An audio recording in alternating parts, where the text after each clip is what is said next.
आज गेलो होतो पंढरपूरला भाजीपाला आणायला मित्रांनो. रामकृष्ण हरी मित्रांनो, सकाळी निघालो होतो लवकर कामाला आणि आज जायचं होतं मंगळवेढ्याला. जाता जाता चहा पिलो गोपाळपूरमध्ये.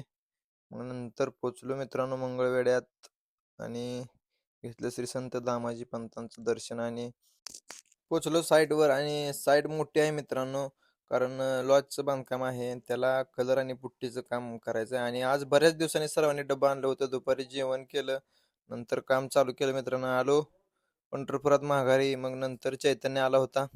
पंढरपुरात थांबलो होतो भाजीपाला घ्यायला मित्रांनो आणि चैतन्याच्या हातात पिशवी मित्रांनो. गेलो बाजारात आणि शेतकऱ्यांकडनंच आम्ही घेतलं माळवं सगळं मित्रांनो. आणि कांदे घेतले, परत हिरवा भाजीपाला घेतला मित्रांनो. नंतर वांगे घेतले. मग एवढं सगळा बाजार पिशवी भरून घेतला मित्रांनो, 400-500 रुपयाचा. मग नंतर पिशवी चैतन्याच्या हातात होती, चैतन्य चालत होता. आणि कसं आहे, आम्ही नवीनच आहे त्यामुळे जरा अनुभव घ्यावा म्हणलं, जरा बाजार कसा भरायचा काय, जरा मौज मजा केली जरा. नंतर आलो ज्यूस प्यायला. ज्यूस घेतला पिण्यासाठी आणि तो ज्यूसवाला मित्र होता, ते त्यानं ओळखलं आपल्याला, कारण तो आपला ब्लॉग बघतो मित्रांनो. मग तिथून नंतर आणि निघालो वाखरीकडं. आणि जाता जाता रस्त्यात त्या रिक्षावर बॅनर दिसला, आपल्या श्री लक्ष्मणदास महाराजांची पुण्यतिथी आहे 17 तारखेला, त्याचा बॅनर होता. नंतर आलो जिमला मित्रांनो. आज होता शोल्डर डे. मग शोल्डरचा व्यायाम करून घेतला. आणि चैतन्याचं वजन आहे मित्रांनो 100 किलो. त्याला वजन कमी करायचं आहे, मग तो पोटाचा व्यायाम करतो आणि राऊत सर त्याचा व्यायाम करून घेतात मित्रांनो.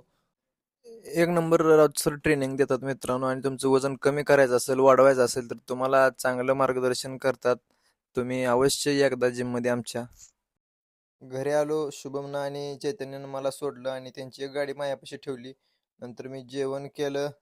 जेवण करून आपला मित्र वैष्णव खंडागळे त्यांचं नवीन दुकान केले मित्रांनो, जरा दुकान बघायला गेलतो. त्याच्या वडिलांनी बोलवलेलं मित्रांनो चैतन्याच्या इकडे. तिथं आलता संकेत, शुभम आणि आदित्य ब्लॉगर आणि चैतन्य. आम्ही सगळेजण मिळून बसलो. जरा चैतन्याने आणलेली फीज आणि स्टिंगच्या बाटल्या पिलो मित्रांनो. आणि निवांत रात्री 11 वाजता घरी येऊन झोपलो. धन्यवाद.